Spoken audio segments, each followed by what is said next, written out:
What's going on, ParaTruthers? Welcome to another episode of ParaTruth Reborn. My name is Justin, and today we're playing a replay of our episode from ParaTruth Radio entitled Evil Archaeology. This is a pre-recorded show on 107.7 FM New Orleans and United Public Radio Network. We're going to go to the show, and we hope you enjoy. And today we have a very special guest. Her name is Dr. Heather Lynn. She is a historian, a renegade archaeologist, and defender of classical education, a professor of humanities by day and ardent truth seeker by night. Heather is on a mission to uncover and share the lost wisdom of antiquity, challenging the accepted narrative found in our history books. Author of multiple books and articles on fringe topics ranging from history to philosophy, Heather's research includes hidden history, ancient mysteries, mythology, the occult, symbolism, paleocontact, and consciousness. And without further ado, we're going to go to the line with Dr. Heather Lynn. Dr. Heather Lynn, welcome to ParaTruth Radio. How are you this evening? I'm well. Thank you so much for having me. Thank you for joining us. We've been excited to talk to you. So I think Likewise. right off the bat, I really just want to get an idea here of what it was that really had you decide on Evil Archaeology for a book. And, what was it that took you on this journey and made you think, oh, this is going to be a great book for people? And really, what kind of reader is this book geared toward? Well, I guess my inspiration, I would like to say that it was something, a little deeper than what it actually was. But my inspiration was the movie The Exorcist.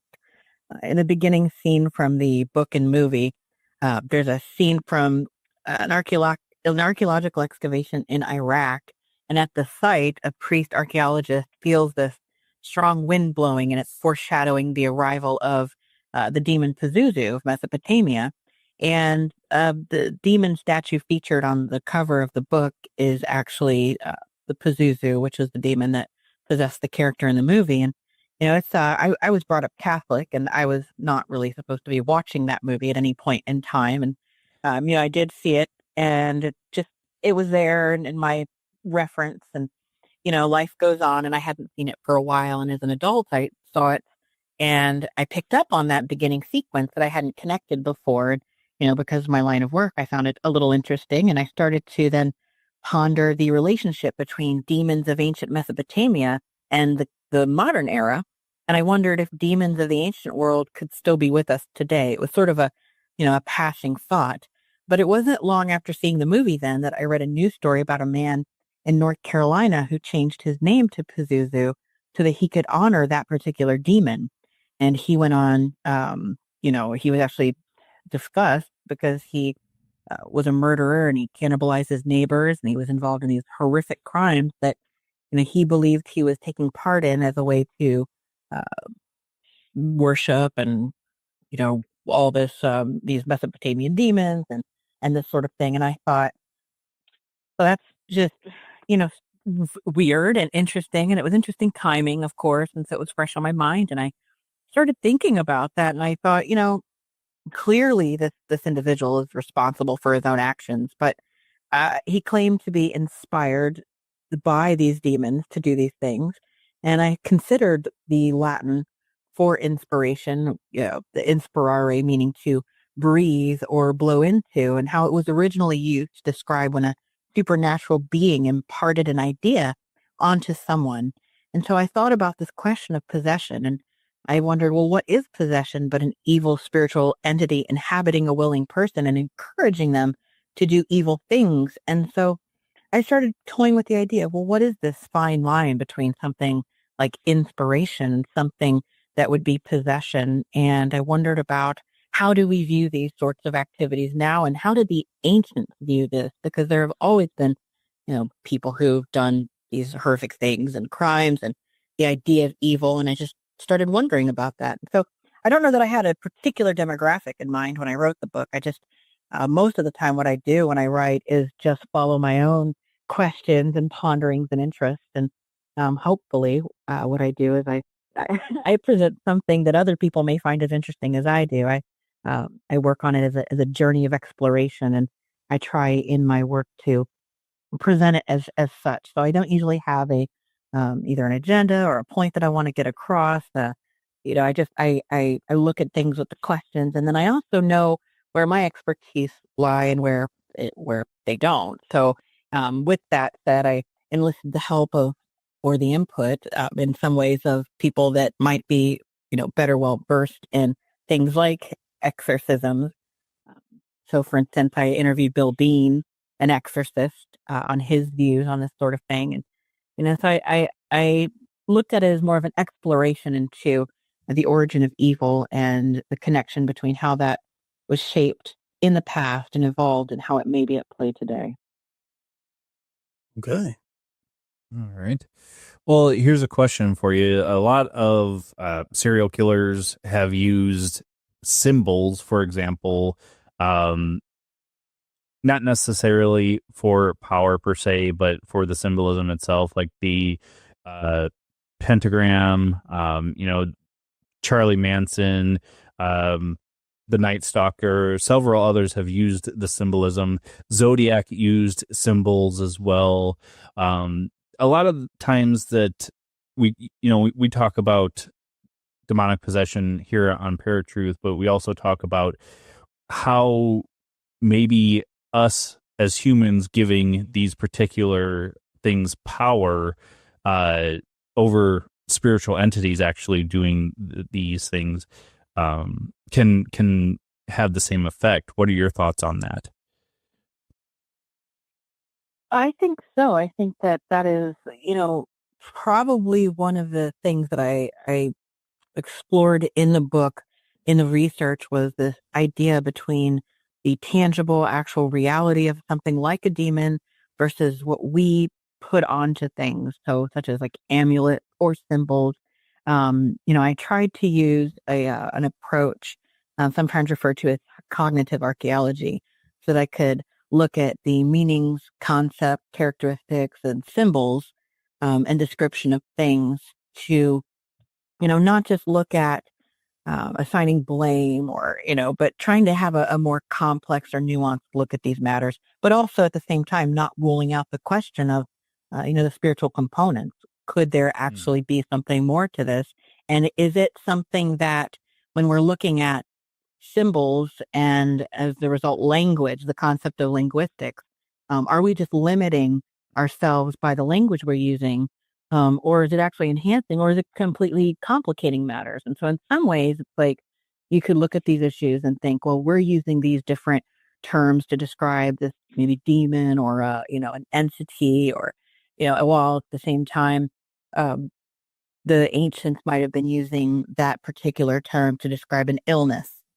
And so it may sound like splitting hairs, but in some ways it would seem like um, when you take Occam's razor and you just maybe look a little more closely and take some of that symbolism out, or some of the maybe ornamental value of it, it becomes a little more like we're all talking about the same thing, and we've all.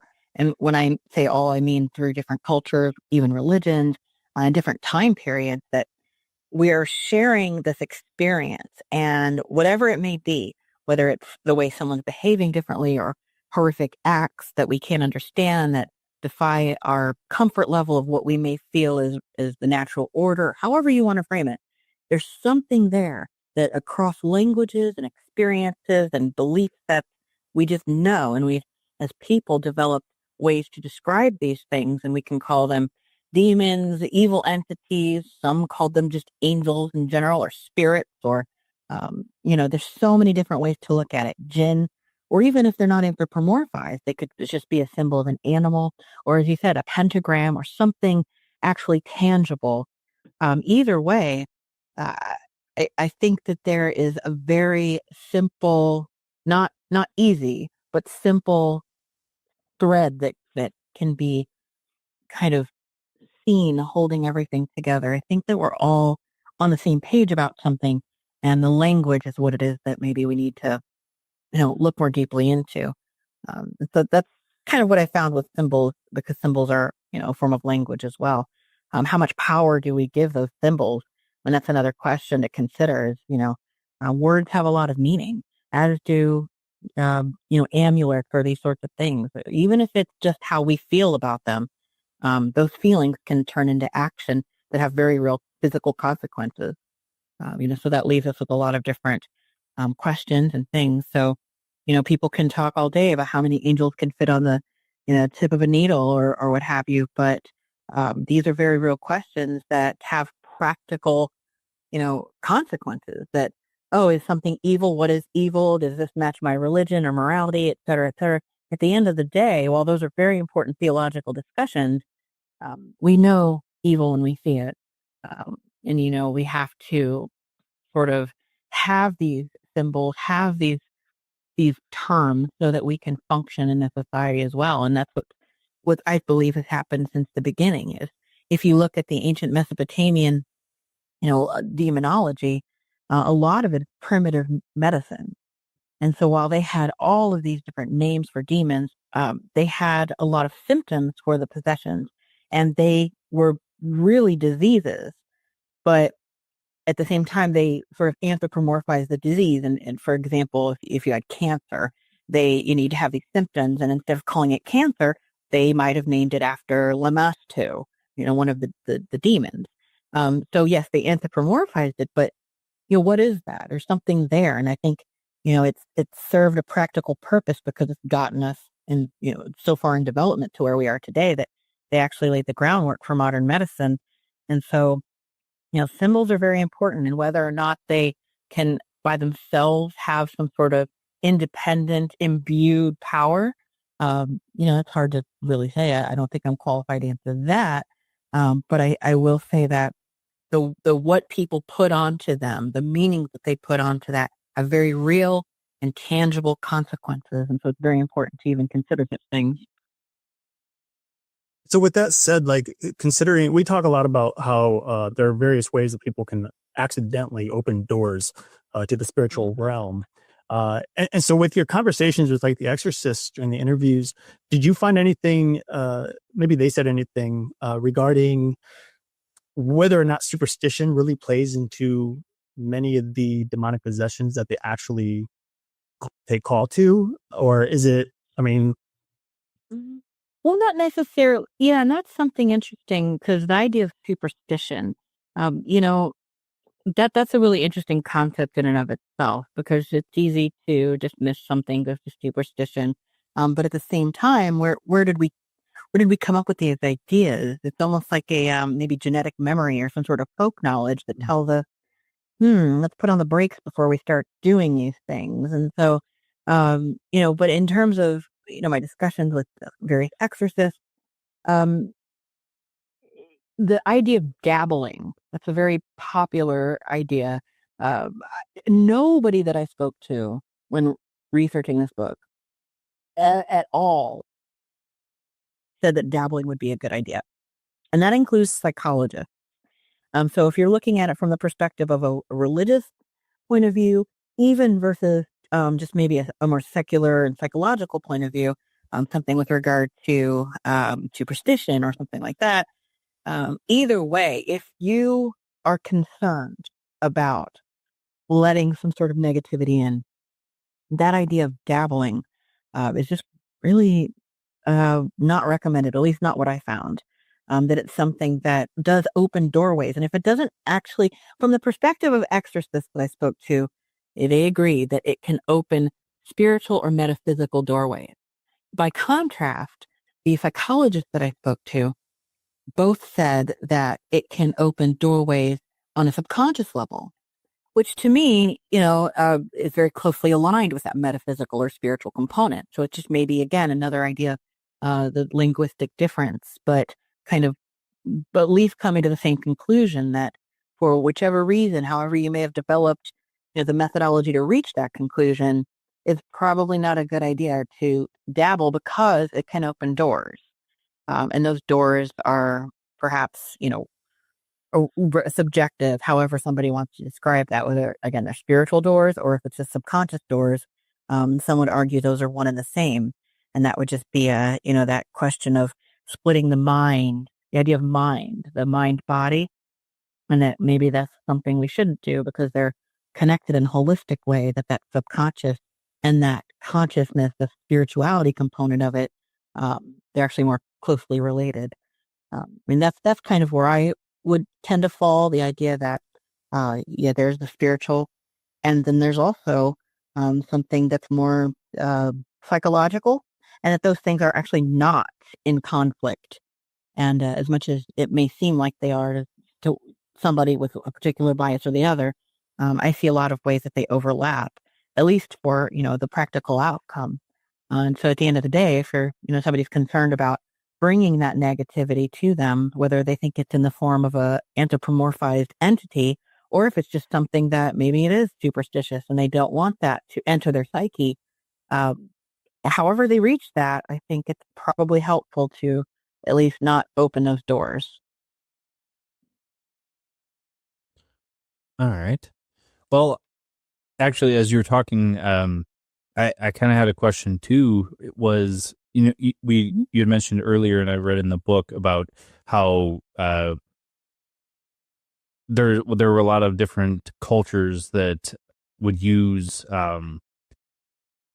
different things to let out the evil spirit, even though really they were kind of truly treating diseases as well. How often than not were there deaths or even brain damage from these particular evil spirit letting out type practices? Well, I think I don't know if I actually reference a particular number because, as you said, that is something cross culturally you'll find Right. because of the different ways that people perform exorcism. So there would be actually quite a few if you look at, especially in foreign countries, you'll see a lot of people doing something with maybe folk medicine or things that maybe wouldn't be, um, you know, something we would consider safe, maybe in a more developed country. However, it's it's it's not even safe to consider it, just because it's a developed nation, something that would be modern or contemporary that, "Oh, well, it'll happen without a flaw," or, because it's we've actually seen in relatively recent years, people in the United States, dying from these activities. And so, for instance, in '97, there was a woman killed in California. And in New York, about the same year, a 5-year-old died after she was made to swallow a cocktail of ammonia and vinegar and had her mouth sealed shut. I mean, she died from that. And this happened a lot in the '90s. The 17-year-old was suffocated by her mother with a plastic bag because she was trying to kill the devil who she believed to be inside her. Now, arguably, that wouldn't be a prescribed exorcism. That could be just the Right. mother having these delusions and then unfortunately killing her child. But then in 2001, there was a woman in New Zealand that was actually strangled by a priest during an Mhm. exorcism. And the list goes on and on about all of these different activities that have taken place. Well-meaning people in some cases not. But it is something to consider that the idea of exorcisms, they're very traumatic, they're very dangerous, they're not something to be taken lightly, and they're definitely, um, th it's not like they show in the movies, we'll just say that, it's not even in the movies, it looks very traumatic, but I mean, again, there are very real consequences for things like this, and, people have died. They've died of dehydration, lack of oxygen, just the mental torment of it all. And definitely mental illness has played a part in some of that. So there's been a case in South Germany. It was actually a pretty famous case. Two films were made about this girl's ordeal, the exorcism of Emily Rose in 2005, and a movie called Requiem in 2006. And this was a story from actually 1968. The girl was diagnosed with epilepsy and was on medication, but it wasn't really helping her. And so by the '70s, she ended up being admitted to the hospital for 6 months having tuberculosis, and she just became more depressed and had more issues, and the medication still wasn't working. And so a neurologist found that her EEG was starting to show abnormalities. And a week later, she claimed to see a demon in a vision. And she would start to pray, and then the prayer just became longer and more intense. And then she would become really afraid and paranoid, and in some cases delusional. But this went on for a few years until she would just suffer countless seizures and continue to see what she described as demonic faces with horns. And she said she smelled horrible sulfuric smells, and it was just an ordeal. And so by this point, her father took her to a northern Italian town and told her, she was going to be healed. And this was where she would see Mary. It had been a place of pilgrimage for people for many years. And while she was there, she fell to the ground and said that her feet were on fire. They called the local priest for help, and they started to give her an impromptu exorcism. And at this point, she started tearing off her clothes, urinating on the floor. She was eating whatever she could find, and she like just grabbing handfuls of dirt, and she attacked the priest. And apparently, the priests say that the demon who had taken possession of her called himself Judas. And so they kept trying to help her, and it took years. And after the mid 70s, they had these failed attempts to help her with these exorcisms, and still with medication. And so the priest decided to try harder and go in for more intensive exorcisms. And so the demons, including the Judas demon, and then others that called themselves Lucifer, Hitler, Nero, they started to become increasingly violent. And this girl had just gone through the ringer, close to a decade, starting with the delusions or the epileptic seizures, and then all the way to this just violent slamming her head against the wall, not sleeping, not eating. And her knees actually broke after she had been kneeling so many times to pray. And so by the time she ended up dying, and it was a day after her, this is mind blowing, but her 67th exorcism. And she had died from just losing so much weight and going through all of this. And so the cause of death was actually malnutrition and dehydration. And at the time she died, she weighed only 70 pounds. And you can imagine a grown woman, at this point weighing 70 pounds. And her parents and the two priests who were involved in this were actually convicted of negligent homicide. And so as a result, there's a lot of legends about her, and of course these movies that had been made. And so it can be a very dangerous thing. And so that, it's hard to unpack that, because you could say, well, clearly she had epilepsy and that was the cause of her illness. She had, the doctors failed her, her parents failed her, the priest failed her. These entities, was she suffering just from these delusions, or at which point do you draw the line between either, delusions, or these are actual possessions of entities? And either way, again, it's something to be taken very seriously, because she tragically died. And Right. you would think that would, have people maybe considering this a little more, looking into it a little more, or regulating it at the very least. But even though there are these clear dangers, the exorcisms have become more popular than ever. They're on the rise in many countries, in Italy, and in the Vatican, and in the Catholic, practice. That's become something that has been increasingly popular. But then also in the evangelical movement, it's been something that's very popular in the United States. And I discussed that a little bit in the book as well. My experience, actually witnessing what would maybe be looked at as a non-traditional style exorcism, if you consider the traditional one to be something recognizable in pop culture, like the priest saying, "Demon, what is your name?" and this sort of thing. So, but the practice is becoming more and more popular, and with that, I guess that means there's going to be a lot more potential for dangers. And so, and what's interesting too, there are some psychologists that are starting to incorporate exorcism into their practices, because they believe that there may be some benefit to it if your client or patient is somebody who have these pre-existing beliefs already. Right. So, that it comes down to that symbolism again, in my view, that if it works, if it's something that you can use to have them break through and have this understanding, and maybe that can reach into their subconscious and heal them in some way. And then in that case, is it their subconscious or is this their spirit? Is that what that is? Or, it might seem just like semantics again or splitting hairs, but this to me was one of the important themes in the book, is just trying to figure out what are we talking about when it comes to evil and demons. Because it's so easy to just imagine a demon as just a hooved red character with horns, and then not completely appreciate what we understand as humans to be a demonic entity. Right.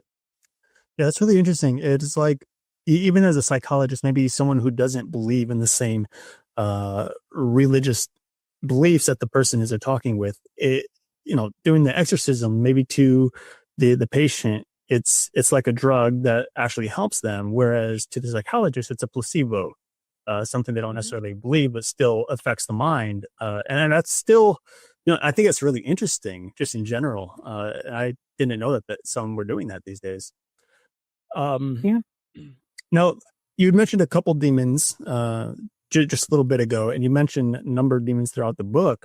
But one that I would like to discuss, and let me know if I mispronounce either of these names, but I'd like to discuss Asmodeus for a moment. Now, according to your research, and this is actually just so everyone knows, this comes from the chapter called Summoning Demons that you talk about this.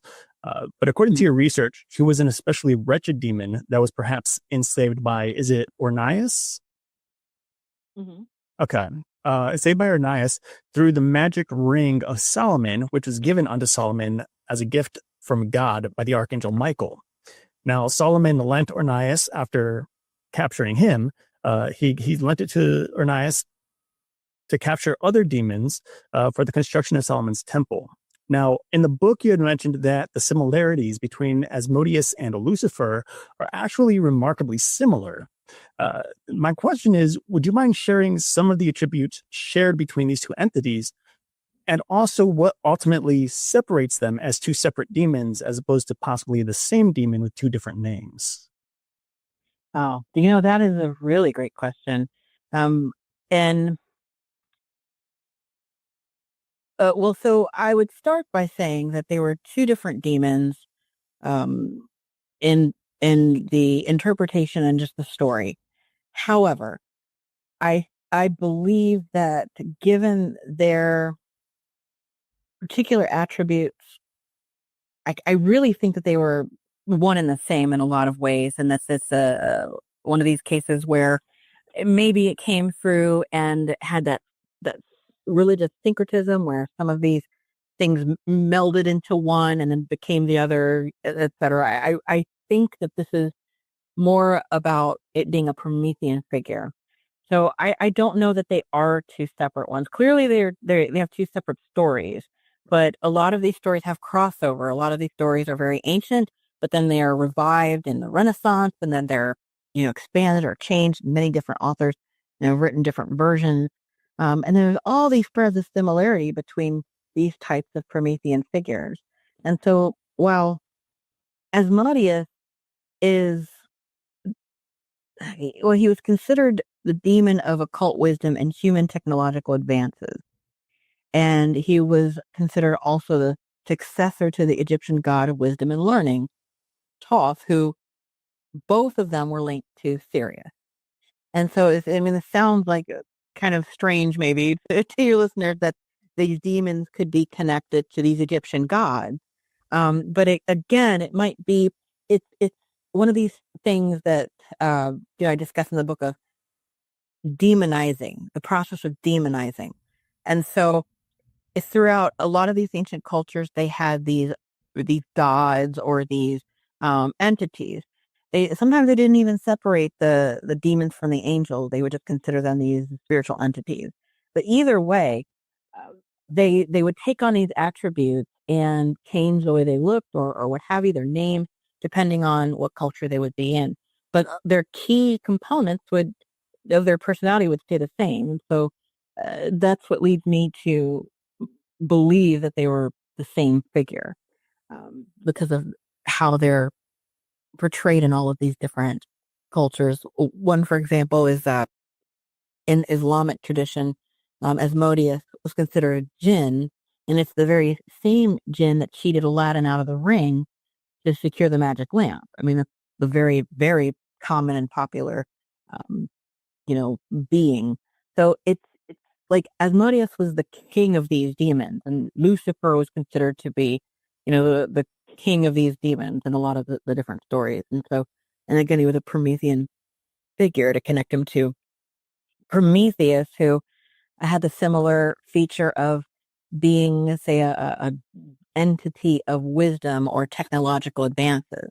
And in a lot of ways, I think that I don't want to dismiss them by saying, well, these are just names for the same thing, because they do contain very different and specific attributes and characteristics that link them to their particular times and cultures. However, it is my belief that they are referencing the same spirit or entity, and that spirit or entity, or even archetype, if you will, is that of the trickster, the Promethean figure, and that sort of thing. And so that would be, I think, in our society, be considered Lucifer. So I do think Asmodeus is Lucifer, and Lucifer is Asmodeus. Okay. Well, this particular chapter is actually just really fascinating to me. And so moving on to page 122, under the subtopic of possession pandemic, you actually talk a little bit about how, according to some Muslim researchers, jinn can be responsible for a number of psychological disorders. Now, it is in fact believed that a jinn doesn't need to fully possess a person, but can cause physical and emotional trauma by infiltrating the human brain, either directly or through the bloodstream, in order to affect the hormones and neurotransmitters of a person. Now, this section is, again, really interesting to me, but what actually piqued my curiosity was a sentence that you wrote that said, some Muslim researchers have suggested that the presence of jinn can be detected by MRI, or magnetic resonance imaging. And so my question is, was there at all in any of your research any indication on how an MRI may expose a jinn, or what a jinn's presence within the human body may actually look like? Yes, actually, this is something that I found to be uh, so important. I had to put it into the book, but also a little frustrating because um, it's not as developed as it probably, I have limitations in my language and ability to translate. So there's a lot more scientific research out there available that I unfortunately wasn't able to translate. So from my limited ability to get English versions of different research, I found that this is a legitimate study in the Islamic world to track down jinn as a physical phenomenon. And they've used different things like MRI to try to find what it is that, could be responsible, if they could detect it somehow. And so, yes, they, it's a little, at least in my opinion, it's a little unconvincing. So they just look at these different um, activity areas that are, I guess, illuminated in the mind, that they've sort of linked to particular types of what they believe would be a possession.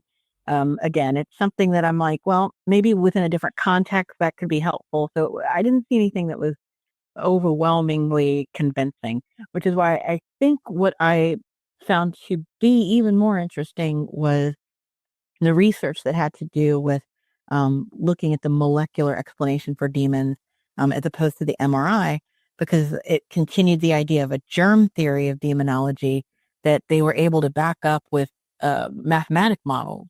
And I thought that is really interesting because, again, instead of looking at, an MRI and these sorts of scans are, clearly scientific, but there's a little bit of subjectivity that can go into them by having to look at them or have your senses. But so I don't want to call it qualitative, but there's definitely a little bit of user bias that could enter that. So when I saw that what they were doing in addition to the MRI is using mathematic models to not only uh, identify the jinn, but to predict their behavior to within a certain level of accuracy, I thought, wait a minute, now it's getting quantitative. Now it's getting a little on the harder edge of science. And I thought, what?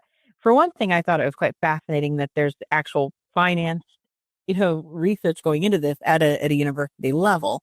And of course, some people have cited that part of the book as being, objectionable because they say, well, it's pseudoscience and et cetera. But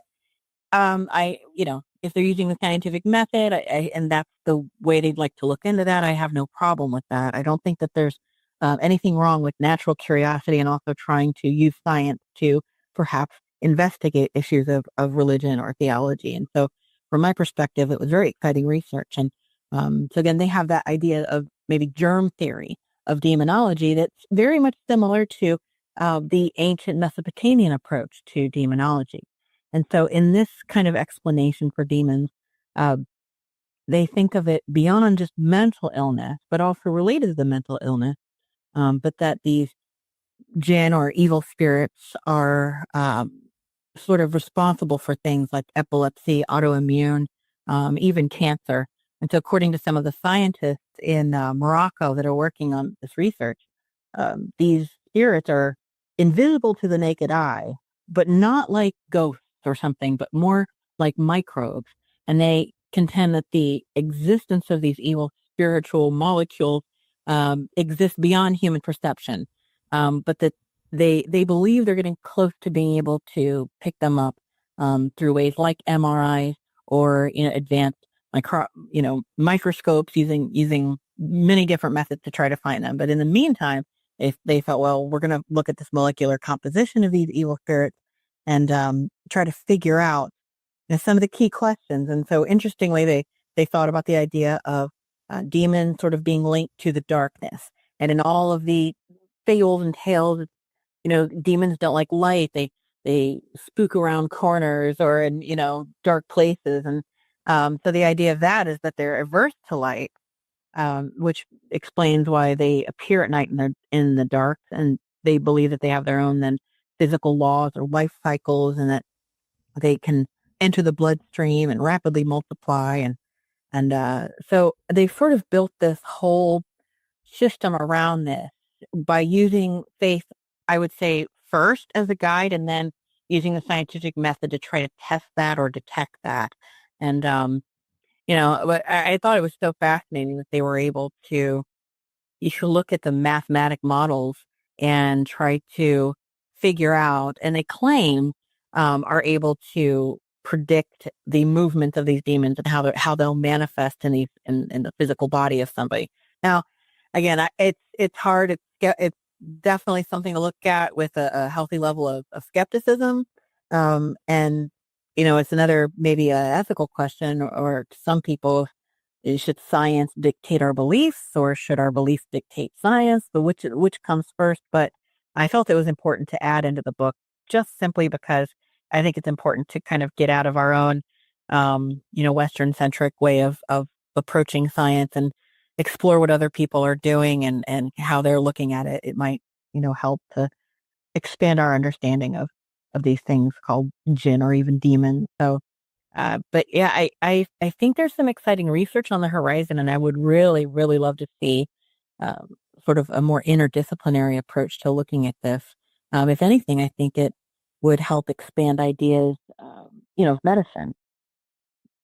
Yeah, I absolutely agree. And I over the years, I've constantly said how I think just science and religion really have to have a balanced marriage between the two, because we're always getting this, religion says this, science says that, and we're always butting heads lately, it seems like. But seeing something like this with the MRI and how we can detect possibly demonic entities through science while still claiming, yeah, hey, there's a possibility, but maybe not. This is the evidence for both sides. It's just really an interesting thing, and I think very, very important for researchers, especially those within the paranormal field and the occult, to really get on board with. I agree. I think it's very important to start looking toward the scientific method or using scientific tools and quantitative methods to try to, separate the cream. So hopefully we'll have more of that.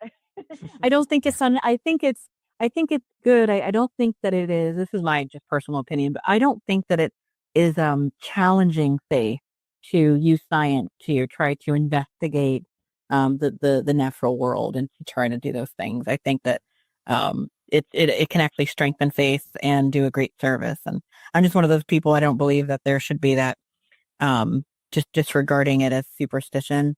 I think that in a lot of ways, religion in that maybe spiritual sense, not necessarily organized, but just the idea of religion in a human sense, it's actually the precursor to science. It was the first way we tried to, understand the world around us and the happenings, and we had philosophy and then science, and I just don't think that they belong to so separately. I think that it's important to use science to understand the things that we don't understand. Agreed.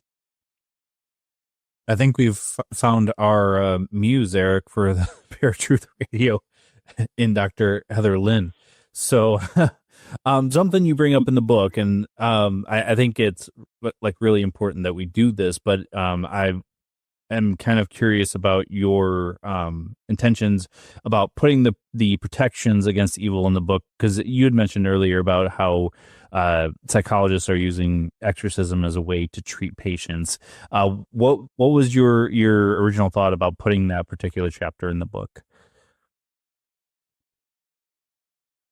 The chapter about the can you explain that one more time? The deliver us from evil, may we no longer fear any evil, all those different ways that you can protect yourself from evil. Yeah.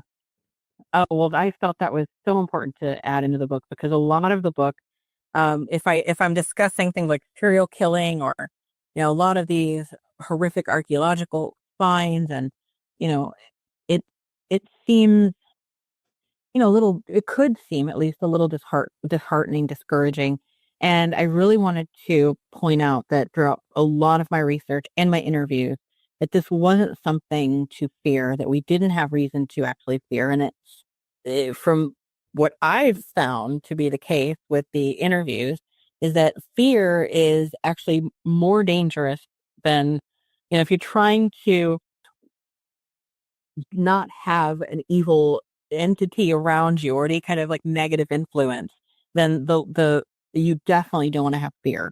And so fear is something that can create vulnerability. And again, it could be the argument that, well, that fear puts you in some sort of like metaphysical state of negativity, and then that leaves the door open for something, otherworldly to enter your life. Or it could also be that perspective of if you dwell in a negative place psychologically, you'll be more prone to go down those negative dark roads. Either way, I thought it was very important to, balance and at least maybe end the book to a certain extent with that advice of, not being afraid and looking at some of the ways that ancient people try to protect themselves in the past and how people are trying to protect themselves now. And is there anything that we can glean from that, or are they all just superstitions? Is it just, hold on to the amulet and that'll make you feel better? Or, is there anything like that? And I really have to say, I'm really grateful to Bill Bean for his input into this. He really got me to see his experience with exorcisms. I talked to him for a very long time in many interviews, and it was fascinating to see how um, similar the experiences he had and has on a regular basis actually have been to some of the accounts of ancient exorcists, except he didn't even necessarily know that. So it was really interesting to see that there were these similarities, and the advice that he gave is something that, while it may sound very basic or very contemporary, is something that is shared throughout many cultures yet again, and many different time periods, that if you want to invite positivity into your life, something good, and deflect any sort of evil, there are a handful of things that somebody could or should do that can make them less likely to encounter those evil things. And again, that might be a little dangerous. That idea could be dangerous to put out, because it almost borders on that idea of the secret, or the law of attraction, or all of these sort of new age ideas, which can be dangerous because it also has a foot in the idea of victim blaming, where you can have so much hubris that you think that you alone can deflect the evil or attract the positive. And so when things don't go that way, then it's easy to, point a finger of blame. And so it's not something, I'm trying to do, but it's something that I thought it needed to be said so that people could at least have a hopeful view on what things they may be able to do to protect themselves, especially if they already felt that they had been in having an encounter with a demon. Because I had gotten a lot of emails from people who, wanted to discuss this with me. And I've been on shows where people have called in and discussed that they are being tormented actively by demons. And so I thought that, there are actually people out there that may benefit from some of the advice that is, again, not necessarily coming from me. I don't have the credentials to tell people how to ward off evil spirits, but it's just basically um, you know, a, a, an amalgamation of historical insight and the advice of other people, and then maybe a little common sense thrown into that. So, you know, I do have a section in there on how to protect yourself and against demons. And one thing that I found to be interesting is something as simple as cleaning your personal space and your living environment. Um, you know, the things like that, putting things that you enjoy around you, things that are uplifting and spiritual. And it may sound wishy washy and again, a little new age or something, but um, I, I I just see that to me it's so true, because when you look at maybe like some of my descriptions of the house and environment that the murderer from North Carolina had, he surrounded himself with occult symbols and pictures of demons and a horrifically filthy environment. And at this point, he was already in the throes of whatever had him, and so much so that he surrounded himself with the dead bodies of his own neighbors.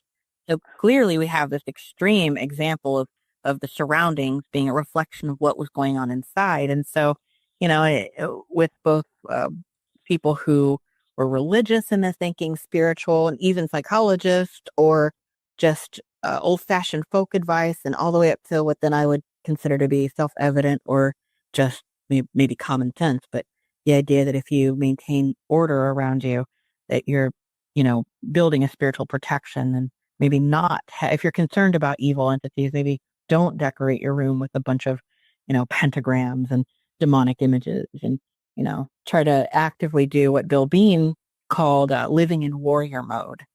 And I thought that was a really good piece of advice. Yeah, it's really cool. It makes me think of all the different there's window decals and T-shirts that say "good vibes" on them, and Yeah. it's pretty much the same. In a way, it's the same thing. Have that positive outlook on life. Be thoughtful, and just keep those good vibes around, because negativity really does bring on negative things, whether that be physical, emotional, spiritual. So we just got to be aware of what we put around us, whether it be people or objects or anything, and just take on life head on, and just be I agree. ready. Garbage in, garbage out, as they say. Absolutely. Well, unfortunately, this does bring us to the end of the show. So, Doctor, I would like to give you a moment here to kind of tell everybody where they can find you, where they can pick up your book, and of course, share any information you'd like to share. Well, you can find me on my website, which is drheatherlynn.com. That's drheatherlynn.com. And my books are available at all bookstores. They're on Amazon, and they're on audiobook as well. And I have a new book out right now called The Anunnaki Connection. It's about human origins. and the fate of humanity as well. So, yeah. And I'm also on social media, Facebook, those types of things, but just come to my website and you'll be able to learn more about me and my books. Awesome. All right, Dr. Heather Lynn, thank you so much for being on ParaTruth Radio. Thank you so much for having me. It's been a really, really great honor. I really love the show. Thank you.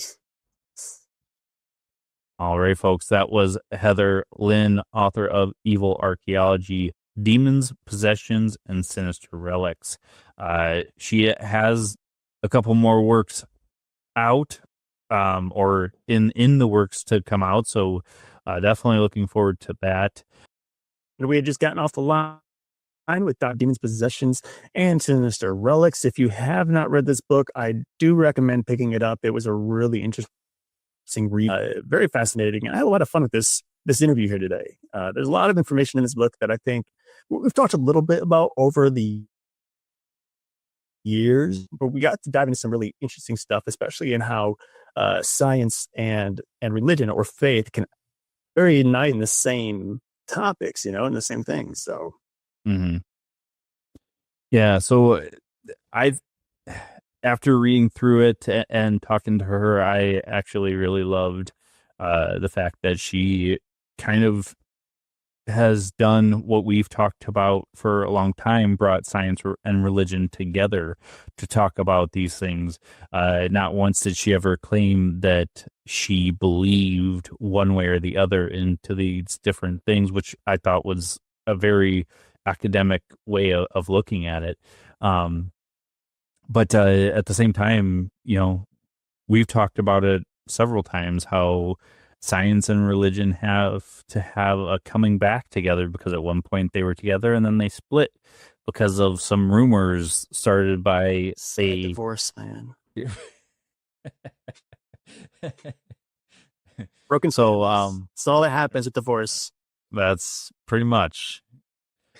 So what are some of the things that you took from this, or what are some of your final thoughts about the interview in the book?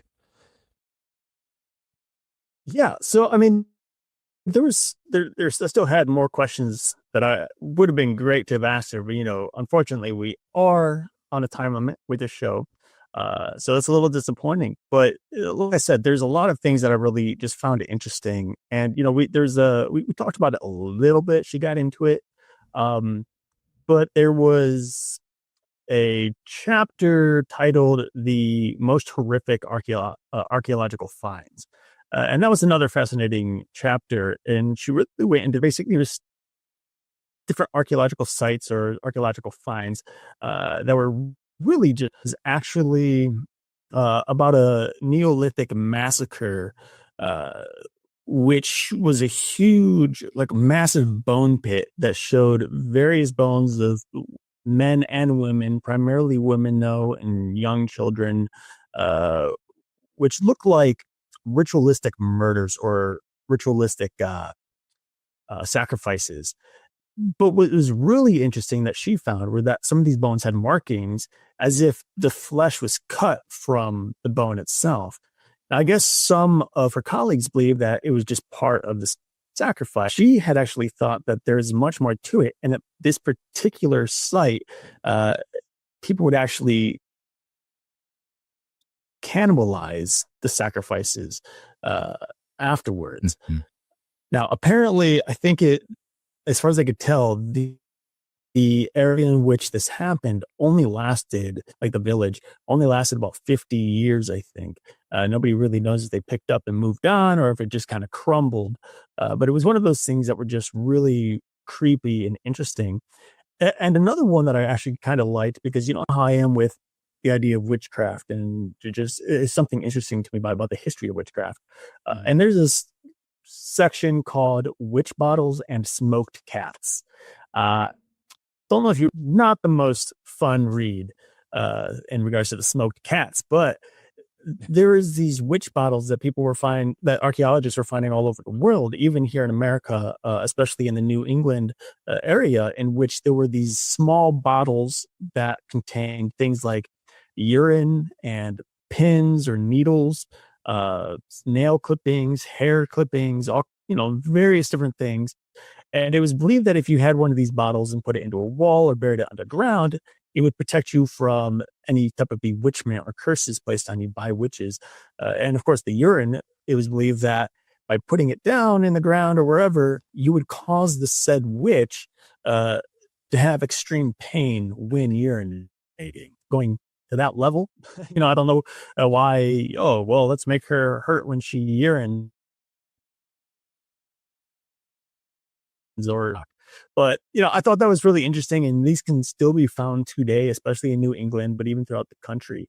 I think there's this kind of horrible thought that somebody living in New England, maybe living in a home that has one of these witch bottles embedded in their walls, and they don't even know about it. Soaked cat thing, where again, people were finding dead cats that almost looked burnt or smoked to kind of mummify them.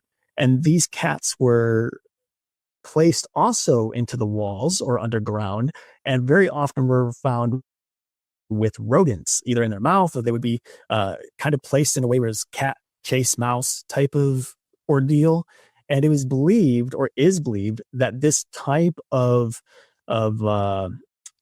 protection spell or talisman or a warding, whatever you want to call it, of protecting a person's home or property from rodents. So again, another one of those really interesting things. That sad thing, especially for, I've got 6 cats in the house. So to think of one of them being smoked and put into walls, just a little yeah. What about you? I think the biggest thing that I liked about it was the fact that not only did she, and I had mentioned this during the interview, not only did she do these different evil things throughout the book, archaeology, she talked about stuff that we talked about last episode, which was talismans, charms, those sort of things. But she also brought up the fact that there's protection as well.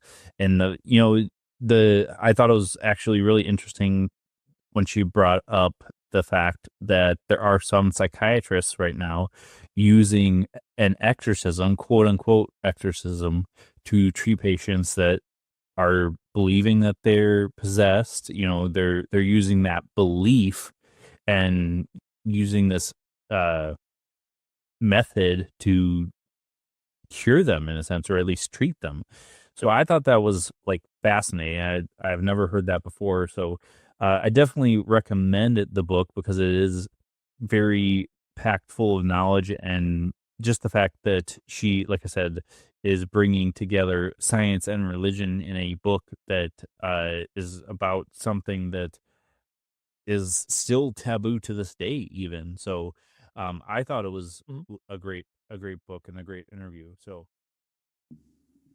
All right, folks, I hope you have enjoyed Evil Archaeology. Make sure you like, share, subscribe wherever you are, and check out all the great shows that we have on United Public Radio Network. Again, this has been a pre-recorded show for 107.7 FM New Orleans and United Public Radio Network. Until next week, where you'll find us same time, same channel. We'll see you next time.